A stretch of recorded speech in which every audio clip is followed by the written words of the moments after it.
সমস্ত প্রশংসা যাবতীয় হামদ ও সানা একমাত্র মহান আল্লাহ রব্বুল ইজ্জতের জন্য, যে আল্লাহ রব্বুল আলামিন আমাদেরকে সৃষ্টি সেরা করে সর্বোৎকৃষ্ট করে আশরাফুল মাখলুকাত করে আল্লাহ রাব্বুল আলামিন আমাদেরকে মানুষ রূপে সৃষ্টি করেছেন। আল্লাহ রাব্বুল আলামিন আমাদেরকে সৃষ্টি করার পর ছেড়ে দেন নাই। এই পৃথিবীতে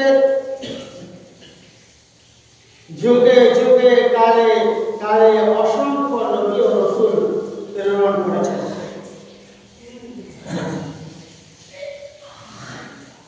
এই জমিনে পানিতে যা কিছু আছে আল্লাহ রাব্বুল আলামিন সৃষ্টি করেছেন।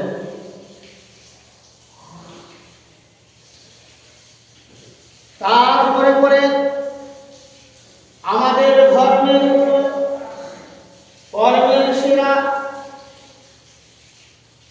মা আমিনার কলিজার টুকরা জনাবে মুহাম্মদ রাসূলুল্লাহ সাল্লাল্লাহু আলাইহি ওয়াসাল্লামের উপরে শত কোটি দরুদ ও শান্তি ধারা বর্ষিত হোক।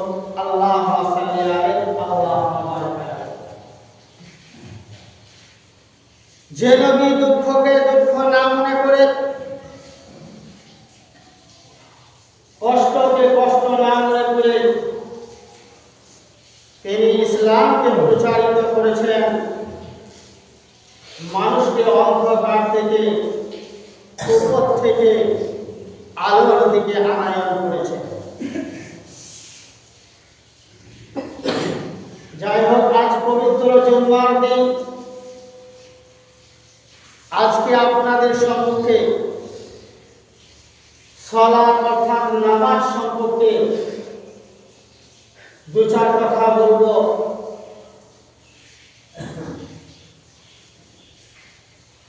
আপনাদের আমাদের নামাজের এত গাফলতি যে আমরা নামাজের উপরে কোনো গুরুত্ব আমরা দিই না।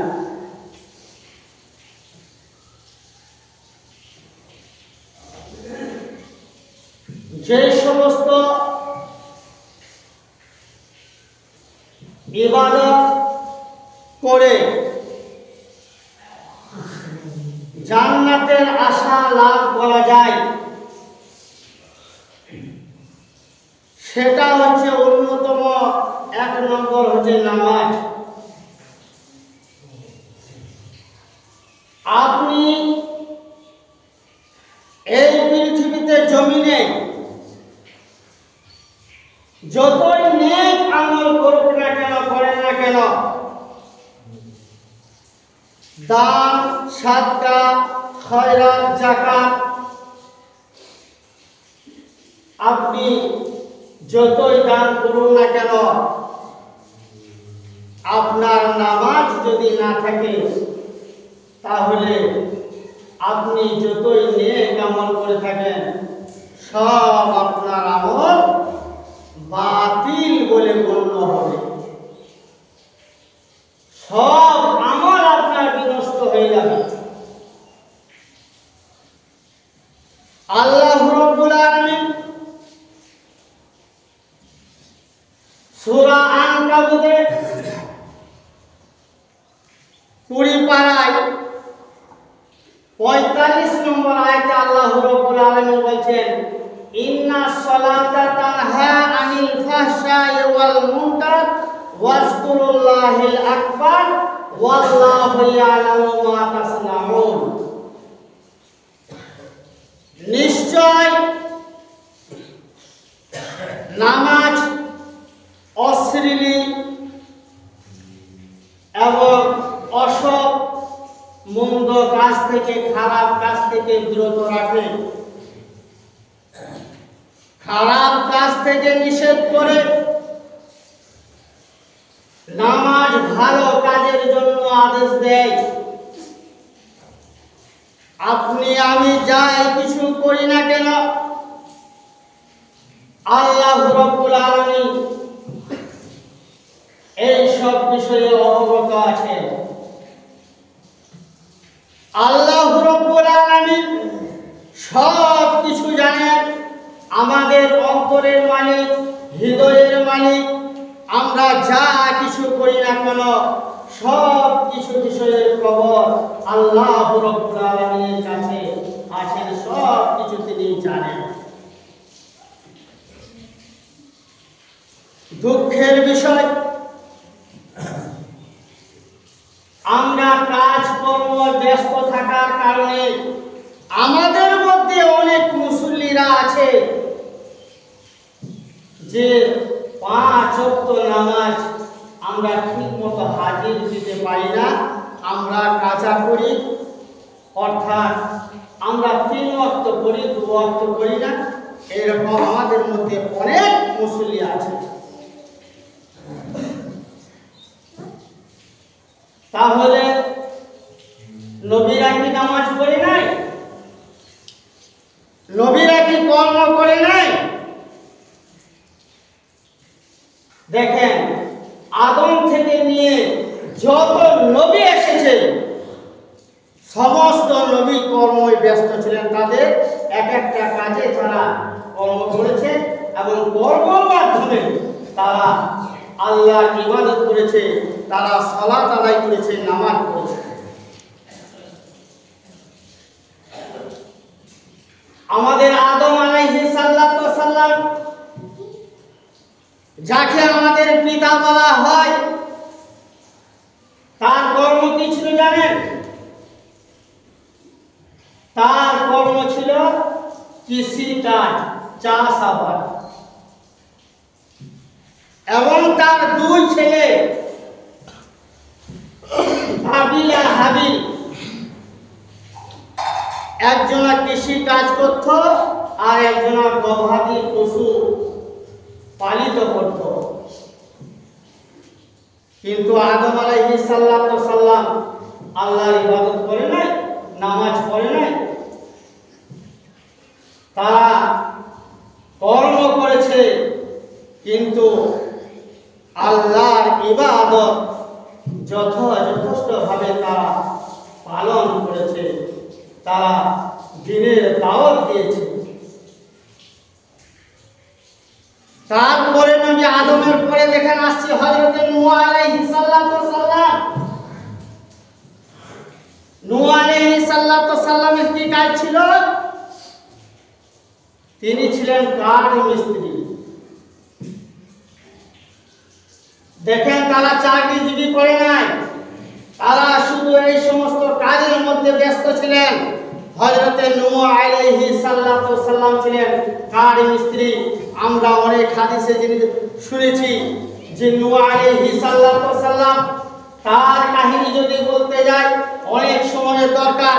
যে নূহ আলাইহিস সালাম এই পৃথিবীতে জমিনে প্রথম নৌকা নূহ আলাইহিস সালাম তৈরি করেছেন, আর তিনি ছিলেন কাঠ মিস্ত্রি। নূহর পরে দেখেন হযরতে ইব্রাহিম আলাইহিস সালাম, তিনি কি ছিলেন? তিনি ছিলেন রাজমিস্ত্রি। ঘর নির্মাণ করা কাবা শরীফ, সেটা হযরতে ইব্রাহিম আলাইহিস সালাম তিনি নির্মাণ করেছেন, মেরামত করেছেন। তাহলে তারা কিন্তু এই সমস্ত কর্মব্যস্ত থাকার কারণে তারা আল্লাহর ইবাদত যথাযথভাবে তারা পালন করেছে। হযরতে মূসা আলাইহিস সালাম তিনি কি ছিলেন? তিনি ছিলেন রাখাল। হাদিসে এসেছে হযরতে মূসা আলাইহিস সালাম তিনি তার শ্বশুরের বাড়িতে রাখালকি হিসেবে ছিলেন, যে সে মহারানা দেয়, বিবাহের মহারানার জন্য তার শ্বশুরের হযরতে শুআয়ব আলাইহিস সালামের 10 বছর ছাগল চড়াইছিলেন। তারা কিন্তু এই সমস্ত কর্মব্যস্ত থাকার কারণে তারা আল্লাহর ইবাদত যথাযথভাবে তারা পালন করেছে। প্রত্যেক নবী তারা তাদের কর্ম ছিল, কর্মের মাধ্যমে তারা আল্লাহর ইবাদত করেছে। হযরতে দাউদ আলাইহিস সালামের কর্ম ছিল তিনি অস্ত্র তৈরি করতেন। আল্লাহ রাব্বুল আলামিন তাকে একটা মুজিজা দান করেছিলেন, যখন তিনি অস্ত্র তৈরি করতেন তার আগুনের পোড়ানোর দরকার হতো না, তিনি হাতের মধ্যে যা কিছু ইচ্ছা করা তিনি করতেন, সব কিছু তৈরি করতেন। তাহলে সেই নবীরা কর্ম করেছে, কর্মের মাধ্যমে তারা আল্লাহর ইবাদত করেছে। হযরতে ঈসা আলাইহিস সালাম বিরাট ডাক্তার, চিকিৎসা ছিলেন। আল্লাহ রাব্বুল আলামিন ওকে এত বড় মুজিজা দান করেছিলেন যে মানুষের শরীরের মধ্যে হাত বোলালে তাহলে তার শরীর অসুস্থ সঙ্গে সঙ্গে ভালো হয়ে যেত। আল্লাহ রাব্বুল আলামিন মুজিজা দান করেছিলেন। প্রত্যেক নবীরা তারা কর্ম করেছে, কর্মের মাধ্যমে আল্লাহ ইবাদত করেছে। আর আমরা কাজে কর্মব্যস্ত থাকার কারণে আল্লাহ ইবাদত করি না। আল্লাহর বন্দেগী, আল্লাহর জিকির করি না। আল্লাহ রাব্বুল আলামিন বলেন, ওয়া মা খালাকতুল জিন্না ওয়াল ইনসা ইল্লা লিয়াবুদুন।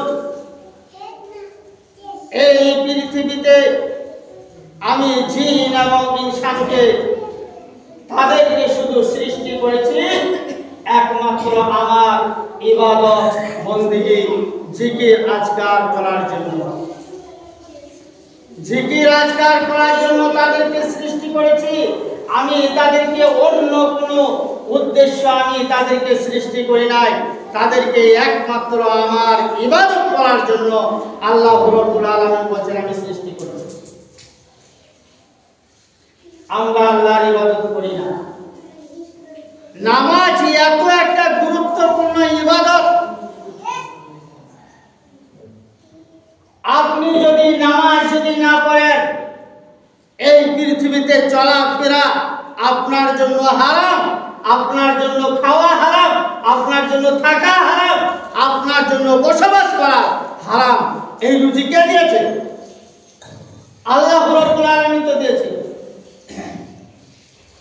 এই নামাজকে 3 ভাগে ভাগ করে আল্লাহ রাব্বুল আলামিন বলেছেন, যে সমস্ত মানুষ যথাযথভাবে আমার ইবাদত করে, ইবাদত একটা কঠিন জিনিস। ইবাদত 1 নম্বর হচ্ছে তার সুন্দর পবিত্রতা। সুন্দর পবিত্রতার মাধ্যমে নামাজের মধ্যে 3টি জিনিস মারাত্মক: পবিত্রতা, আর 2 নম্বর হচ্ছে রুকু, যেটা আমরা রুকু করি, 3 নম্বর হচ্ছে সাজদা। এই 3টি জিনিস খুব মারাত্মক জিনিস। এই 3টি জিনিস যে সঠিকভাবে অর্জন করবে, আল্লাহ রাব্বুল আলামিন বলেন তার সঠিক ইবাদত বন্দেগী আমার কাছে গ্রহণযোগ্য। হযরতে আনাস রাদিয়াল্লাহু তাআলা আনহু বর্ণনা করেন, হযরতে আনাস রাদিয়াল্লাহু তাআলা আনহু বলেন যে আল্লাহ রাব্বুল আলামিন কাল কিয়ামতের দিনে আমাদেরকে সর্বপ্রথম তথা পৃথিবীর মানুষদেরকে সর্বপ্রথম তার নামাজ সম্পর্কে জিজ্ঞাসা করা হবে। তার নামাজ যদি আল্লাহর কাছে সঠিক গ্রহণযোগ্য হয় তাহলে তার সমস্ত আমলগুলি আল্লাহর নিকটে গ্রহণযোগ্য হবে। তার দান থেকে, যাকাত থেকে, সাদকা থেকে, তার নামাজ থেকে নিয়ে সব আল্লাহর কাছে গ্রহণযোগ্য হবে। আর তার নামাজ যদি সঠিকভাবে না হয় তাহলে আল্লাহর কাছে গ্রহণযোগ্য হবে না। তার নামাজ যদি সঠিক আল্লাহর কাছে গ্রহণযোগ্য হয় তাহলে তার সমস্ত আমলগুলি গ্রহণযোগ্য হবে। আর নামাজ যদি সঠিক না হয় তাহলে সমস্ত আমলগুলি বাতিল হয়ে যাবে। আল্লাহর নবী সাল্লাল্লাহু আলাইহি ওয়াসাল্লাম বলেন, আল্লাহর নবী সাহাবী হযরত আবু হুরায়রা রাদিয়াল্লাহু তাআলা আনহু বর্ণনা করেছেন, আল্লাহর নবী বলেন, হে আবু হুরায়রা শুনো, হে আবু হুরায়রা শুনো শুনো, তোমার বাড়ির সামনে, তোমার দরজার সামনে যদি একটা পুকুর থাকে আর ওই পুকুরের মধ্যে ওই আল্লাহর বান্দা যদি প্রত্যেক দিন 5 বার গোসল করে, হে আবু হুরায়রা বলো, তার শরীরের মধ্যে কোনো ময়লা মাটি থাকতে পারে কি বলো? আবু হুরায়রা বললেন, ওগো আল্লাহর রাসূল, তার শরীরে কোনো ময়লা মাটি থাকবে না, সাবান যেরকম কাপড়ের মধ্যে দেওয়া হয় আর শরীর জামার মধ্যে ময়লা থাকে না, অনুরূপ এরকম ভাব নামাজ এমন একটা জিনিস, নামাজ এমন একটা ইবাদত, বান্দা যখন সঠিকভাবে ওযু করে ওযুর সাথে সাথে গুনাহগুলি ঝরে যায়।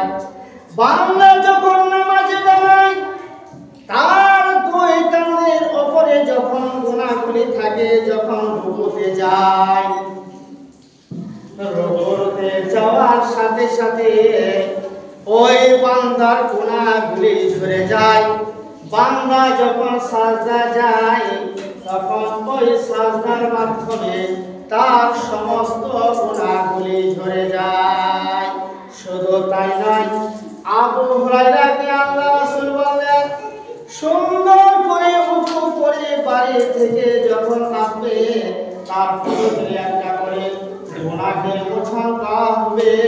প্রত্যেক পদতলে আল্লাহ রাব্বুল আলামিন তার অসংখ্য নেকি সব আল্লাহ রাব্বুল আলামিন দিবেন। আজ আমরা নামাজের দিকে কোনো গুরুত্ব দিই না, যে প্রত্যেক ওয়াক্তে আপনাকে আমাকে মুয়াজ্জিন সাহেব 5 বার ডাকছে, as-salatu khairun minan nar, তোমরা নামাজের জন্য এসো, হাইয়া আলাস সালাহ, হাইয়া আলাল ফালাহ। আপনাকে আমাদেরকে প্রত্যেক দিন 5 ওয়াক্ত নামাজে ডাকা হচ্ছে, কিন্তু আমরা সেই নামাজের দিকে কোনো গুরুত্ব দিই না। নবী মুহাম্মদুর রাসূলুল্লাহ সাল্লাল্লাহু আলাইহি সাল্লাম বলেছেন, মান তারাকা সালাতা মুতাআম্মিদান ফাকাদ কাফারা, যে ব্যক্তি ইচ্ছাকৃতভাবে ফরজ নামাজ ত্যাগ করল সে মুসলিম থেকে খারেজ হয়ে গেল, সে মুশরিক হয়ে গেল, সে কাফির হয়ে গেল। তাহলে আমরা কেমন মুসলমান যে আমরা সেই নামাজের প্রতি আমরা আগ্রহ হই না। আল্লাহ রাব্বুল আলামিন আমাদেরকে নির্দেশ দিয়েছে আমরা 24 ঘন্টায় আল্লাহ রাব্বুল আলামিনের অক্সিজেন গ্রহণ করছি। তাহলে এটা কে দিয়েছে? আল্লাহ রাব্বুল আলামিন দিয়েছে। তাহলে আমরা তার কাজ, তাকে অনুসরণ আমরা করি না, তার ইবাদত বন্দেগী করি না। আল্লাহ নবী সাল্লাল্লাহু আলাইহি ওয়াসাল্লাম বলেছেন, বান্দাকে 5টা বিষয়ে জিজ্ঞাসা করা হবে।